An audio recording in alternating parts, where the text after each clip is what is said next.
I asked on my way down here whether the last time we asked our national president and CEO to travel to the State Board of Education, and no one could recall. You are an important group.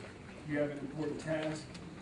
40% of the states in this country buy textbooks that are guided by you here.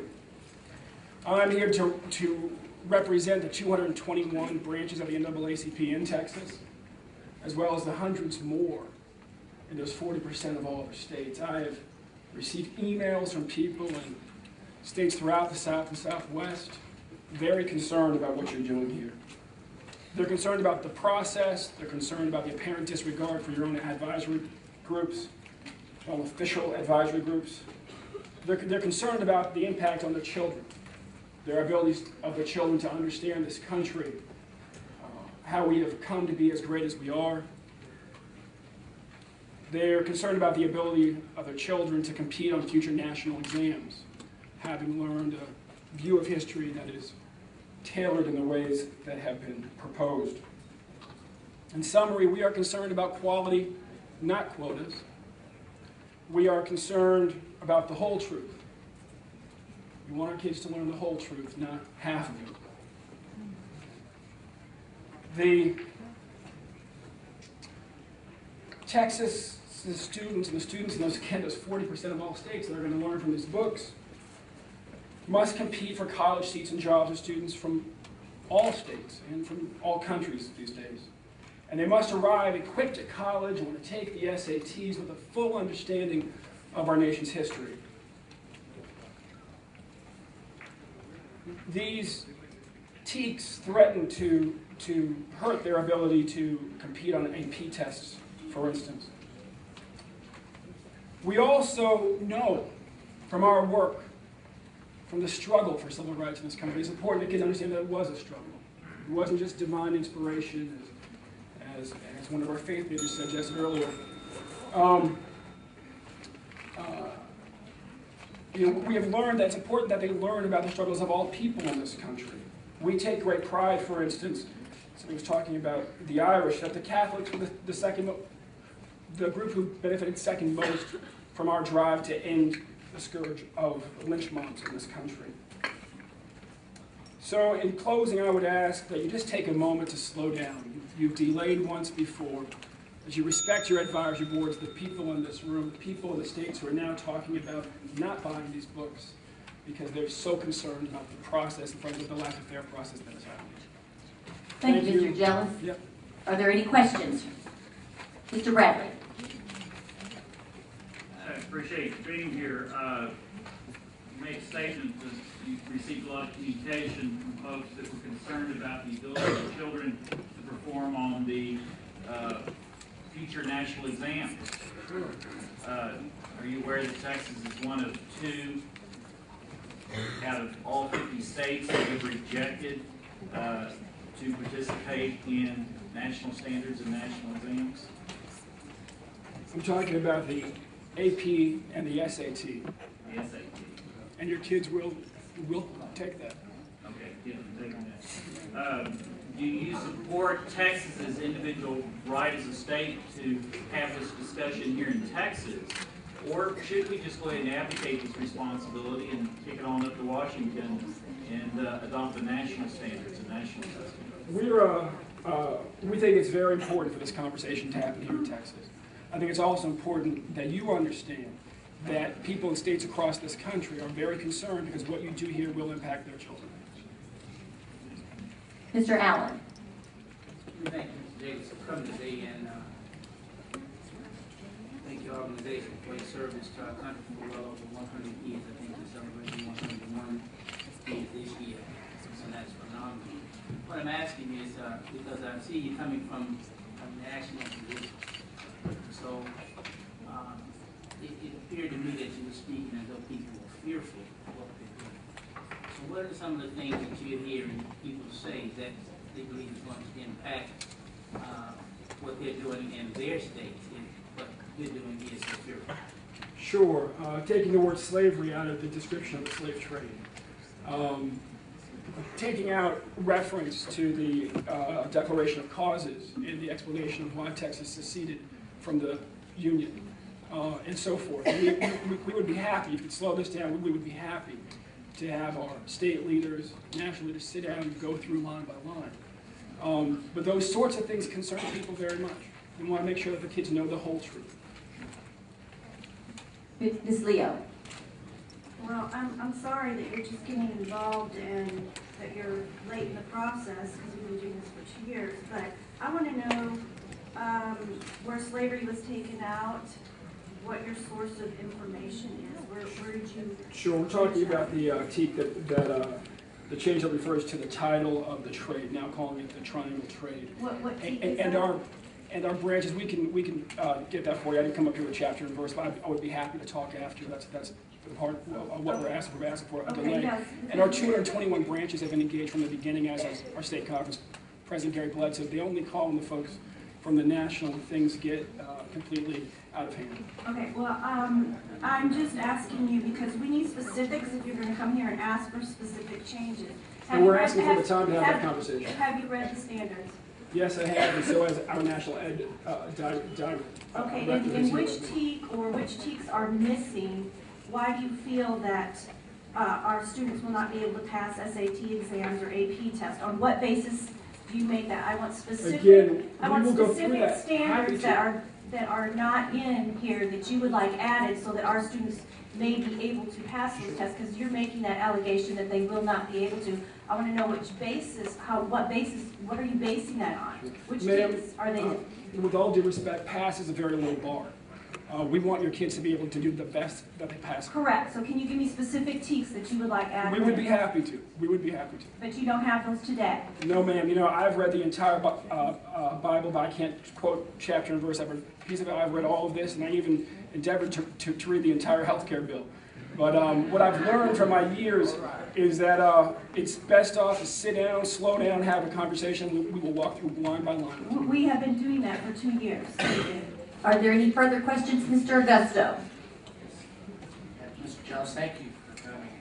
I just have a quick question. So would you say the stance of the NAACP is that these standards don't represent, as far as your organization, adequate standards that would be acceptable in our process as far as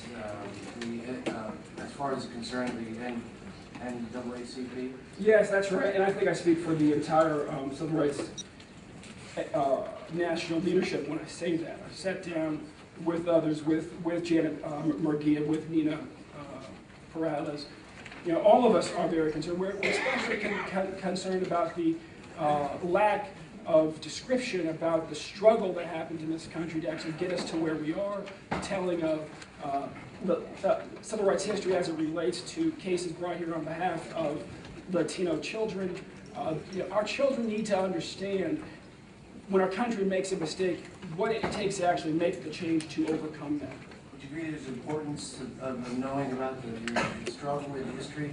Our children should know about the fight of civil rights. You had mentioned, I read a paper earlier, you know, there's no mention of secession, and I think maybe we tap on just the iceberg of just what the ideology and the fight and the struggle and the understanding of our children to understand what we went through, what people have went through for civil rights, and even the NAACP. Do you find that important? That we Yes, absolutely. We, you know, our country is a great country. It's a great country because we, as the people of this country, have always fought and struggled to overcome its greatest obstacles that the different groups have put in our way. And the civil rights struggle needs to be understood in its complexity. Kids cannot be taught, as was advocated up here earlier, that people just read principles and it suddenly changed. That's not the way it works. That's not the way that, dare I say it, a democratic society works. Thank you. Mr. Mercer. Good morning. Thank you for being here too. And just two quick questions. I mean, you mentioned about the ACT, SAT, and I'm confused. The ACT is science, math, reading, and English, and the SAT is verbal math. Verbal includes comprehension and large written sections. And if the facts in there don't comport with what the kids here are taught, if the kid's literally trying to catch up with history in there because his textbook omitted the hard facts and just taught him the easy facts, then you are creating a distraction for a student on the exam. It has also been shown that when you cut out the telling of the history of entire peoples, or you minimize it and you select from it, you don't talk about the struggle, that kids are not inspired to achieve in the first place, that they lose interest in school, that they don't even get there for that test. And would you support that this board voted again on Celebrate Freedom Week, K to 12, and as grade appropriate, we have the kids that study the relationship of the Declaration of Independence, by the way, for our editorial board members, as written by Thomas Jefferson, the Declaration of Independence and its relationship and impact on documents like the Constitution, Bill of Rights, the Emancipation Proclamation, actually specifically in our standards. Do you support that we discuss those ideas as we have in our standards right now? I think that discussing them is great, and I hope that's not confined to a week or a month, as people often try to do with Black history. We're talking about the full school year. Mr. Allen. Yeah, Mr. Jealous, I just want to ask you a question. Don't want to put you on the spot, but as you represent a national organization for the advancement of colored people, I find it, and I think you would agree with me if you would answer the question, that is, we try to be politically correct. Sometimes when we sit here and we hear something like, you got more than you had before. I don't think we recognize the pain when that statement is made. Martin Luther King gave a speech that was called All, Here, and Now. We want our history in its totality, all of it. When do we want it? Right here in the state of Texas, and we want it done now. You can't give me 2 more next year and 2 more 10 years from now and 2 more after that to say we finally have made it to where we want to go. I think that's what, I don't know, I don't like to be insulted. And from your position, would you believe that's the kind of language we should use, that we now have you in 2 spots, but we only had you in 1 last year? I think that's the case. I really do want to move us beyond quotas, get into quality. It's not about what is PC, but what is factually correct. I'm concerned about the, if you will, I was a fan of F-Troop as a kid. And I'm concerned about the F-Troopification of our history. When you don't mention a man like Hendrik Arnold at the Alamo, then you go back to, at the time that F-Troop happened, 40% of the cavalry was black. 30 to 40% of the cavalry was black. You don't see any blacks on F-Troop. And you can't do what we did to blacks on F-Troop with Hendrik Arnold in these textbooks. That's what we're talking about. Talking about let's tell the truth as it was, not as we want to remember it to be. Let's tell the truth as it happened, not how it glorifies it if we tailor it this way or that way. Let's tell the folks who Hendrik Arnold was, so that black boys and black girls and boys of all girls and colors can be inspired by him to serve their country. Let's not omit him so they feel like nobody like them has served this country. That's what I'm saying. Mr. Bradley. I want to go back to an earlier statement that you made in the very first words of your opening. And I think we're all sensitive that, we've got national media here, and the one thing that we want to do is be factually correct. I want to follow up on Ms. Leo's earlier comments. Your statement was that slavery, and having read the text, you stated that slavery was taken out of the text, and the words triangle trade were reinserted. And we did a quick word search of the document that was adopted in March. Could not find any reference to trade triangle. Triangular trade. Triangular trade. Triangular It's a word search. But just in world history, we'll continue to search. Sure, we will get you Slavery is identified as slavery, both in TEAC number 7C and in 4I, and we're going to go back to American history and work on that. But again, we just want to tend to be accurate, and I don't know the source of your assertion that slavery was removed. Sure, we will give you that site. I apologize for not having you. Please give me a citation. Absolutely. Point of order, Mr. Augusto. We are in a public, this is a public time for comment. We'll have the time tomorrow for amendments for discussion. I don't think Mr. Jealous is is the expert as far as what, he probably has read the TEKS, but I don't think he's qualified to know exactly and make a safe position, so we'll have that time tomorrow. The member is correct. This is an opportunity for public input. Yes. Mrs. Knight. Two questions, Madam Chairman. One, since we want to be factually accurate, because the national news media is here, I believe my colleague has found where in the 8th grade we do use the terminology that Mr. Jealous mentioned about the triangular trait. But my other, and that's a comment, I can't do that. It's still very appreciated. Yeah, my other question is, when we are talking about the civil rights movement and the struggle and the outside agitation that had to take place, do you, there's a section of our TEKS that, and I'm paraphrasing, that talks about minorities being given their rights by the majority.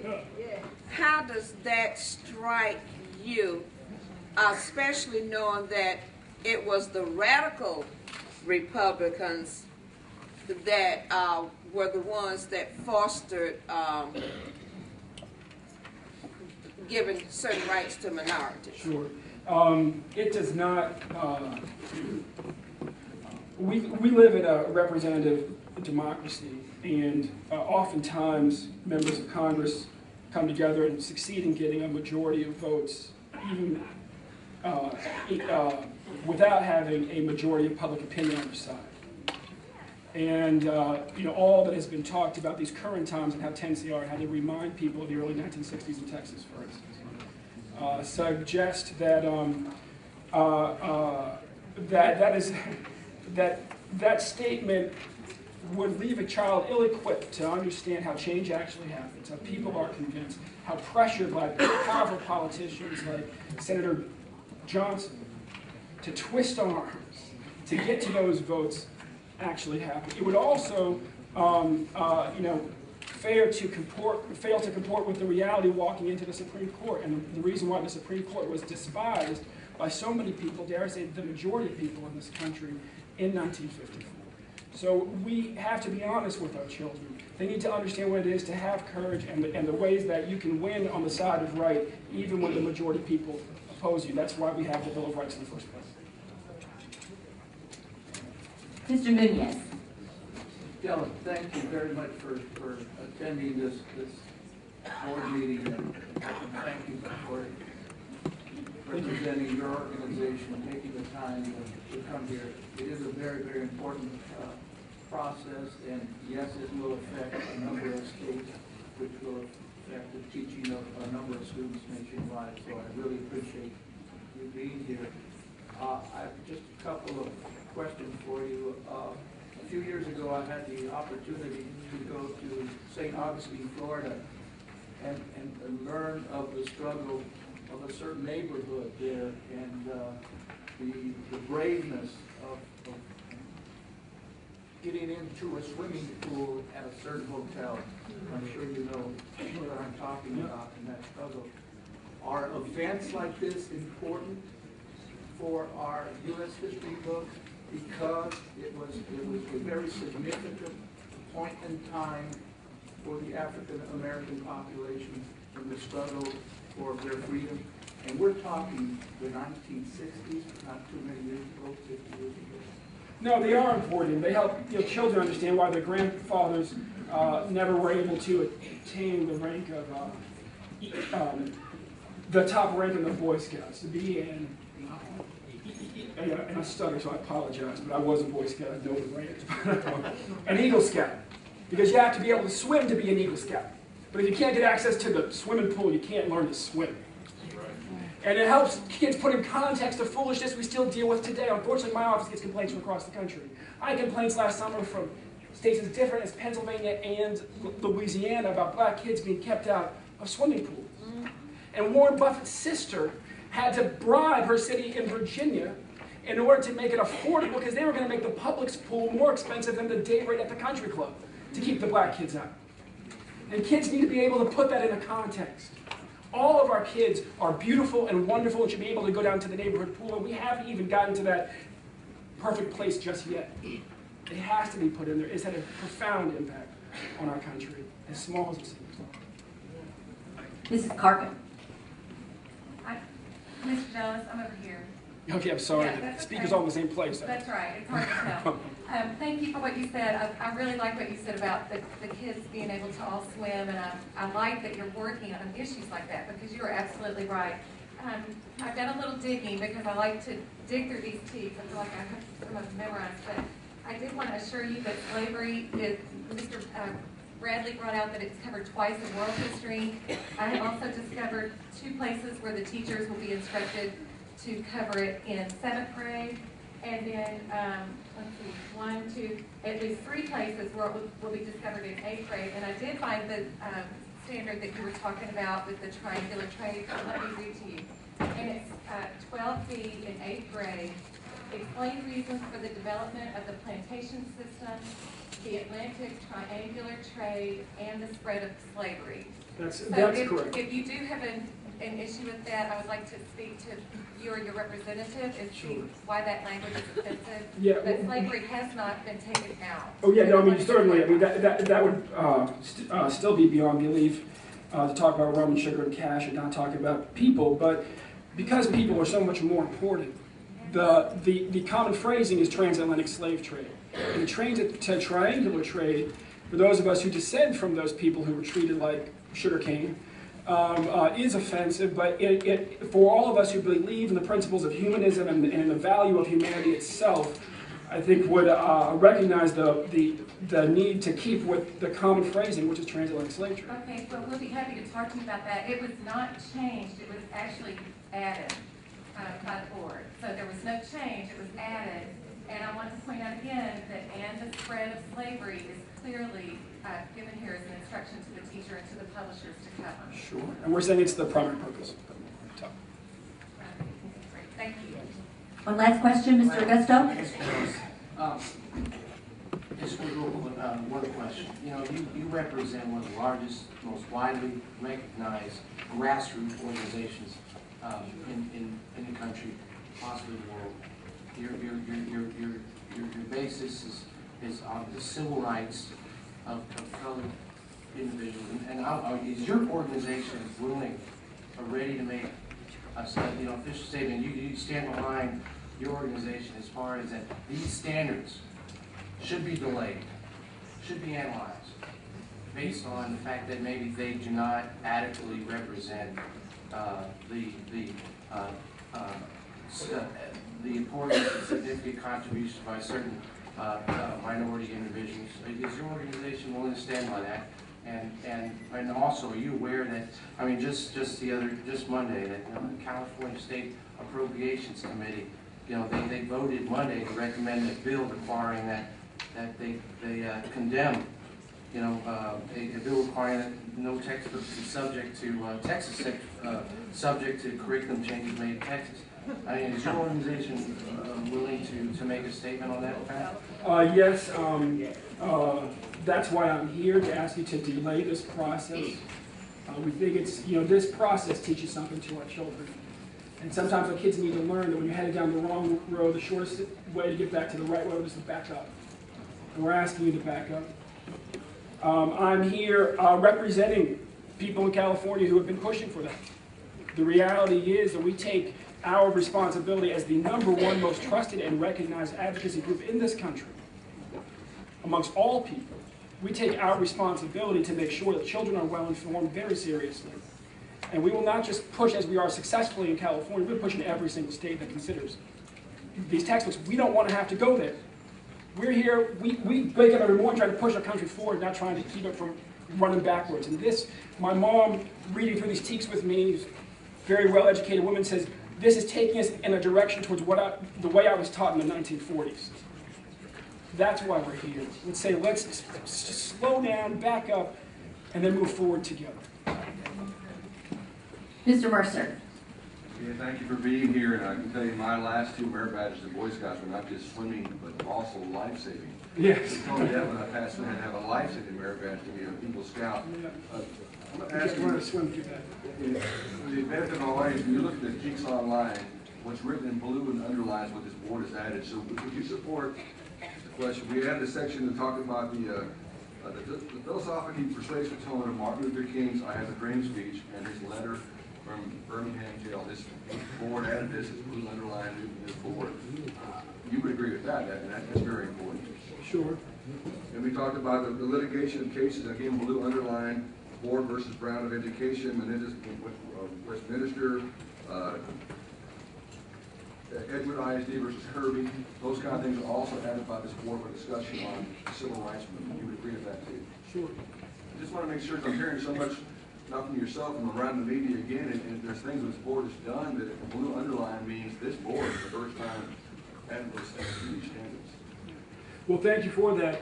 We would like to still sit down because, again, you know, as you know, it's not about this piece or that piece. It's about all of it together and how certain things add up. We'd like to have a conversation, slow it down.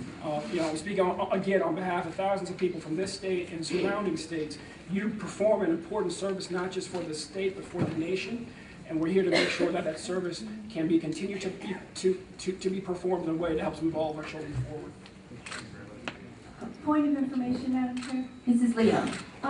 Is there a way that the public, I feel like we've received that in the past, for the public to go on and look at the historical figures and events that the board has added by name, by civil rights movement or whatever, is there, I mean, that's. I believe I've asked that the historical figures chart be placed at the back Correct. door. That information would be available. It's also available online. Okay, so that's all he needs to do is go online and look at it for himself and as well as get the list of historical figures from outside where the public has access to that. Mr. Jealous, thank you very much. I think you're Thank you. a